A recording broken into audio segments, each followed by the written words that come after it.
할렐루야. 명절 잘 되셨죠? 지난주에는 썰렁했어요. 안 오셨어도.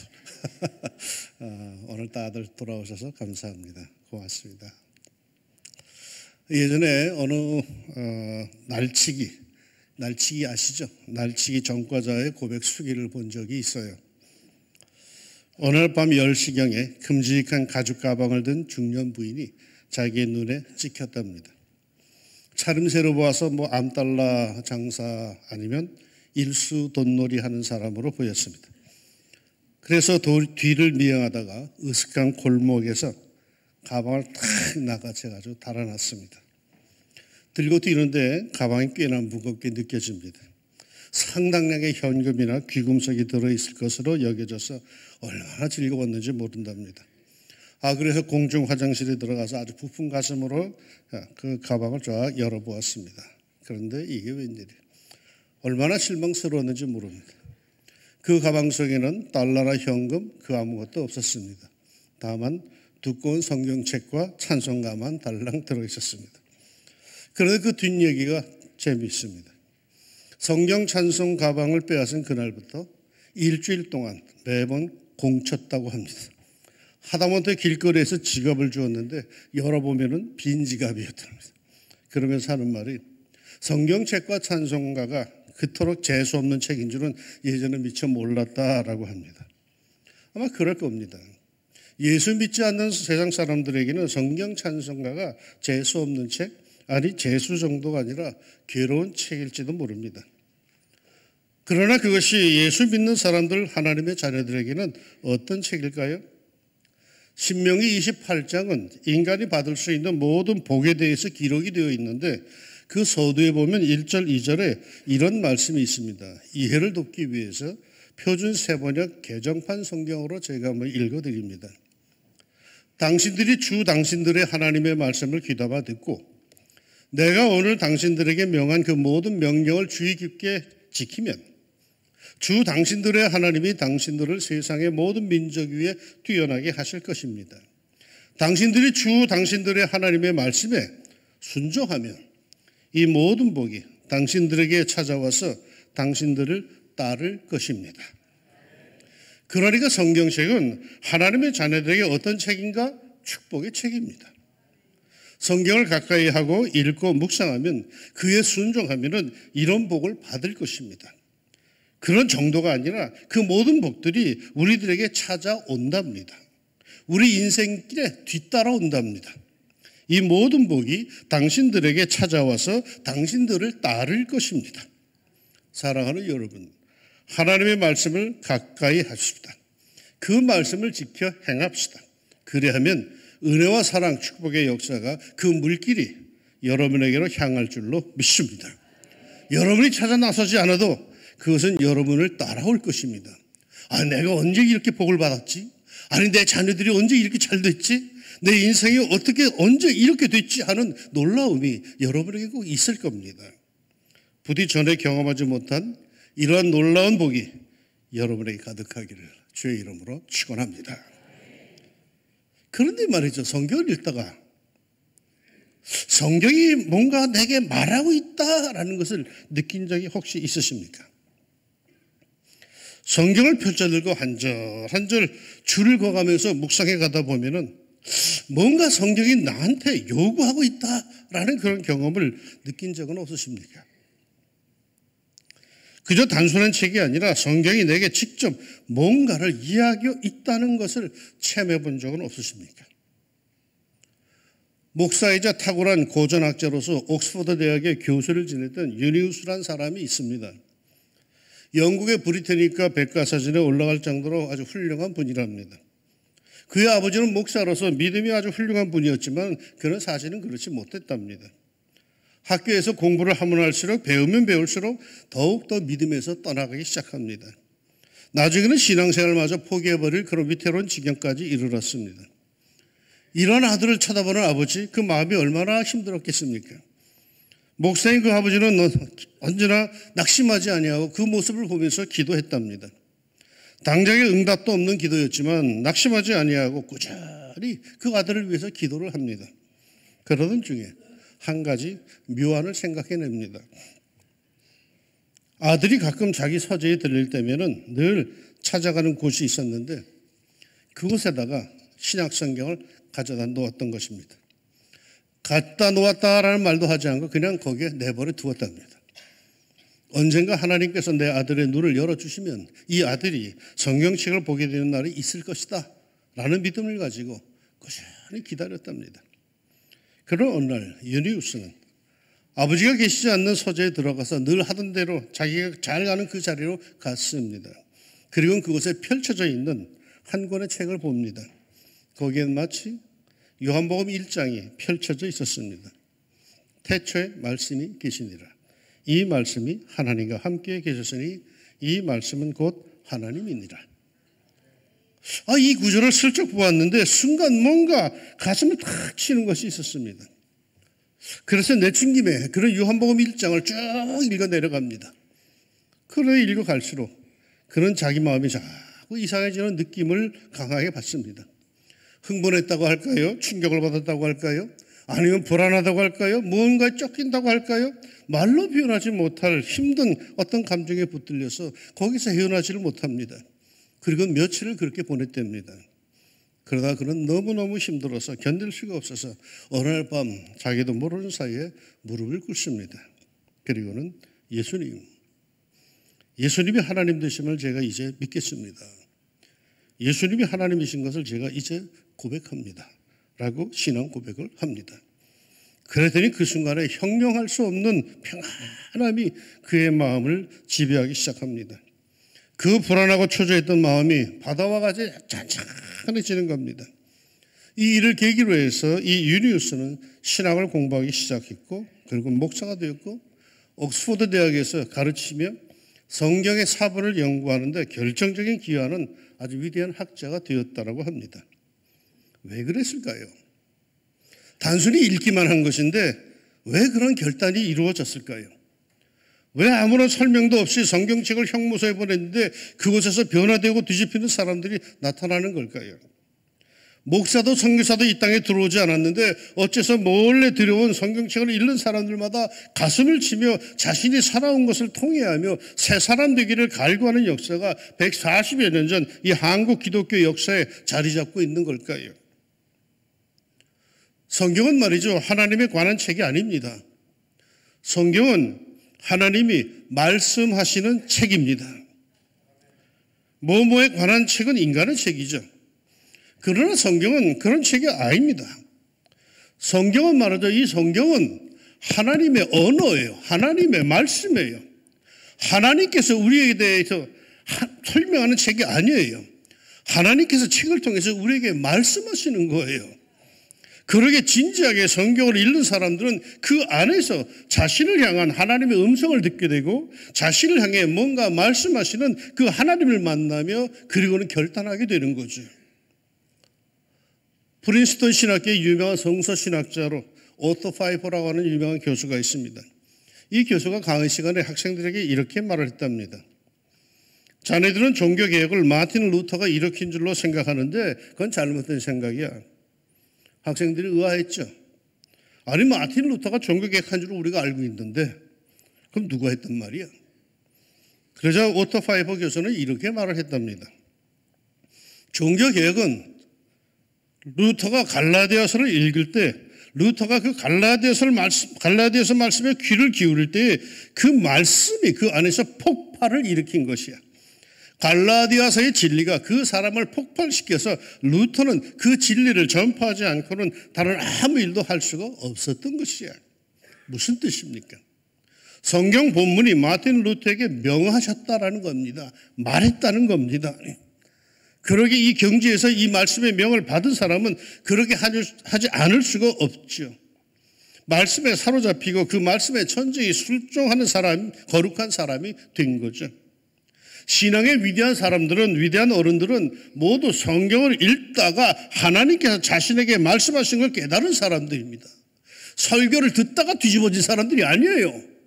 성경을 자기가 읽고 묵상하다가 변화되는 사람들이에요. 하나님의 음성을 듣는 사람들이에요.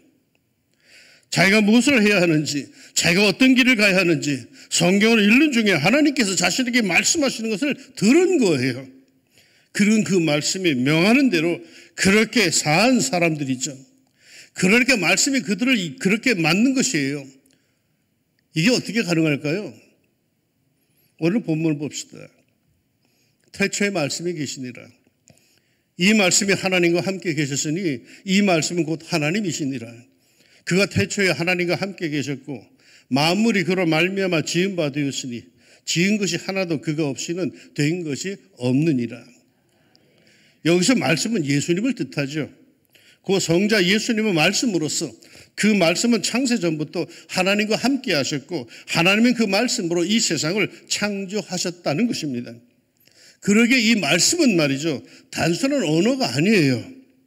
하나님의 의지가 담겨있는, 창조의 에너지가 담겨있는 힘입니다. 그러기에 성부 하나님이 빛이 있으라 했을 때에 그 말씀은 곧 엄청난 힘으로 역사하여 빛을 만들어내는 엄청난 파워, 그야말로 수프림 파워였습니다. 그러기에 그 이후에 이 말씀은 여전히 이러한 놀라운 힘으로 믿는 사람들에게 엄청난 역사를 일으켜 왔습니다. 이 말씀의 힘을 믿고 찾아와 엎드리는 사람에게 그저 말씀만 해 주옵소서라고 하는 사람들에게 네 믿음대로 될지어다 라는 말씀해 주셨고 그 말씀은 그들의 믿음대로 역사를 이루어낸 겁니다. 네가 믿으면 하나님의 영광을 보리라. 죽음 앞에서 말씀하시고 죽은 나사로를 살려내시는 역사를 보여주실 정도로 그 말씀은 창조의 힘으로 우리들에게 전하여져 온 거죠. 그러기에 빈궁함 속에서 허덕이는 나를 보고 그 말씀은 내게 역사를 일으킵니다. 없습니다, 없습니다라고 우는 우리들에게 말씀하시고 역사하셔서 나로 하여금 마침내 내 잔이 넘치나이다 만족함을 노래하게 하죠. 힘듭니다, 죽겠습니다라고 두려워하는 떠는 우리들에게 말씀하시어서 주 안에 있는 나에게 딴 것이 있으라 찬송하게 하시죠.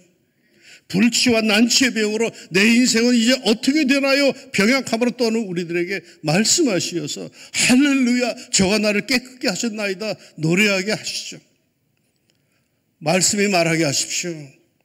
그러면 그 말씀이 여러분을 진단하고 여러분을 치료하고 여러분을 인도하실 줄로 믿습니다. 그리스도인으로서 가장 행복한 사람은 풍성한 말씀 속에 사는 사람입니다. 재물 속에 사는 사람이 아닙니다. 말씀 속에 사는 사람입니다. 아모스 선지자를 통해서 하나님께서는 이렇게 말씀하셨죠. 주 여호와의 말씀이니라. 보라, 날이 이를지라. 내가 기근을 땅에 보내리니 양식이 없어 주림이 아니요 물이 없어 가람이 아니요 여호와의 말씀을 듣지 못한 기갈이라. 말씀의 기갈 속에 산다면은 설령 그가 축복의 땅이라 할지라도 목마른 삶을 살 것입니다. 그러다가 마침내 말씀의 기갈 속에 소멸을 될 것입니다. 말씀이 말하게 하십시오. 말씀이 여러분을 매일 찾아가게 하십시오.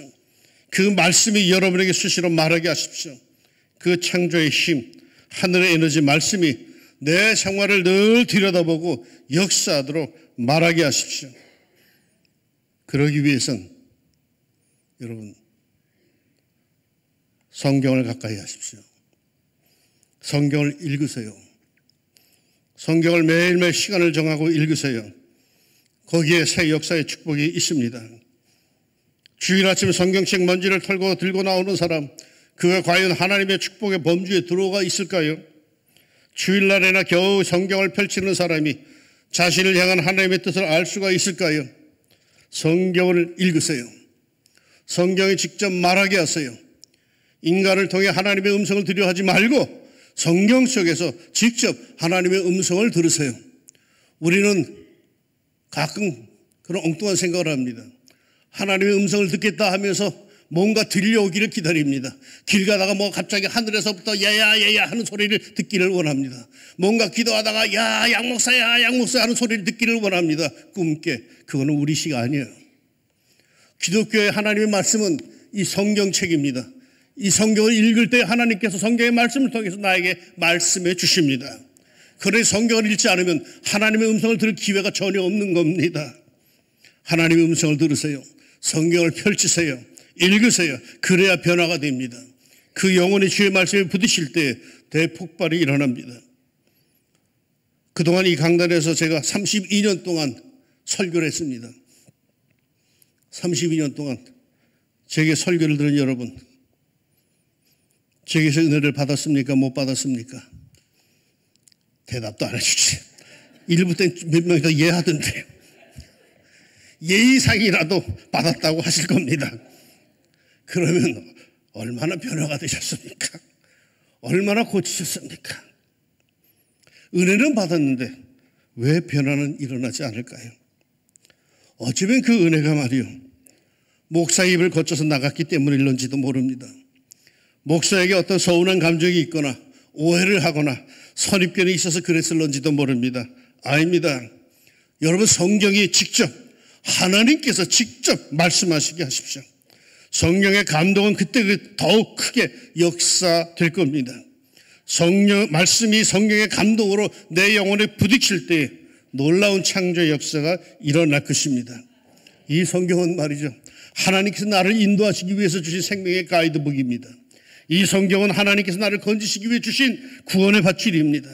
이 성경은 하나님께서 나를 축복하시기 위해 주신 복덩어리인 겁니다. 이 성경은 목마른 나의 갈증을 풀어주기 위해서 하나님께 주신 영생의 셈입니다. 성경을 사랑하고 성경을 가까이 합시다. 아멘. 약해. 다시 한번 해봅시다. 이 성경은 말이요, 하나님께서 나를 인도하시기 위해서 주신 생명의 가이드북입니다. 이 성경은 말이요, 하나님께서 나를 건지시기 위해서 주신 구원의 밧줄입니다. 이 성경은 말이요, 하나님께서 나를 축복하시기 위해 주신 복덩어리입니다. 이 성경은 말이요, 목마른 나의 갈증을 풀어주기 위해서 하나님께서 내게 주신 영생의 삶입니다. 성경을 사랑하고 성경을 가까이 합시다. 어느 초신자가 성경을 읽다가 도무지 믿어지지 않는다고 하자 옆에 있던 집사님이 그래요. 아이 말이, 성경은 하나님 말씀이니까 덮어놓고 믿어, 덮어놓고 믿어. 아니요, 성경은 어떻게 덮어놓고 믿어요? 성경은 펼쳐놓고 열어놓고 믿는 거예요. 한 구절 한 구절 손으로 짚어가면서 성령의 도우심을 간구하면서 믿어가는 거예요. 아브라함 링컨의 고백입니다. 나는 성경을 읽음으로써 헤아릴 수 없는 많은 유익을 얻었습니다. 성경은 하나님께서 인간에게 주신 제일 귀한 선물입니다. 성경을 늘 펴들고 있으십시오. 그대의 천국 가는 길도 늘 열려 있을 겁니다. 맞아요. 그런데 저는 이렇게 변형하여서 말하고 싶습니다. 성경을 늘 펴들고 있으십시오. 축복의 길도 이렇게 늘 열려 있을 겁니다. 교회는 왕중 성경 경시대회를 엽니다. 이거 왜 하는지 아시죠? 우리 어릴 때는 성경고사, 성경암성대회, 성경시대회 무지무지 많았어요. 그래서 성경에 대해서 화냈어요. 근데 요즘엔 잘 모르더라고. 물샘에도 제가 썼지만은 골고다가 어디냐 했더니 골리앗이 고통스럽게 죽은데라고 그렇게 얘기하더라고. 골고다. 오바다가 어디 있냐 했더니 캄보디아 옆에 있다. 현대 그리스도인들은 성경에 대해서 너무 모르더라고. 이게. 아니요. 그래서 내가 은퇴하기 전에 우리 전 교인 한번 성경 경시 때 성경 과거 시험을 한번 봐야겠다. 그래가지고 준비를 했어요. 뭐 성경 퀴즈 대회나 암송 대회는 젊은 사람들이 유리해. 머리가 빨리빨리 도는 사람들이 유리해. 나이 든 분들은 그러다 보니까 소심한 분들은 아예 할 생각조차 안 해요. 그래서 성경 아예 읽지도 않고 공부도 하지 않더라고요. 그래서 이번에는 시험 보듯이, 과거 시험 보듯이 자기 자리에 앉아서 답안지 작성하는 성경고사 경시대를 엽니다. 왜 그렇게까지 할까요? 성경 좀 읽자는 거예요. 성경 좀 읽자. 이 기회에 성경 좀 보자. 성경에 대해서, 하나님 말씀에 대해서 관심을 좀 갖고 읽고 묵상하고 필요하면 외워도 보고 제대로 이해하자고 해서 합니다. 공부하다 보면은 성경에 대한 안목이 새로워질 것입니다. 성경을 가까이 하는 사람, 복받을 확률이 큰 사람입니다. 이제라도 말씀을 가까이 하여 축복의 길을 걷기 바랍니다. 어둡고 답답할 때의 말씀 속에서 구원의 길을 찾아내기를 바랍니다. 말씀이 말하게 하세요. 그리하면 삽니다. 말씀 날 보고 말하도록 마음을 경건히 하고 매일 성경 앞에 무릎을 꿇는 복된 성도가 되시기를 주의 이름으로 축원합니다. 기도합시다.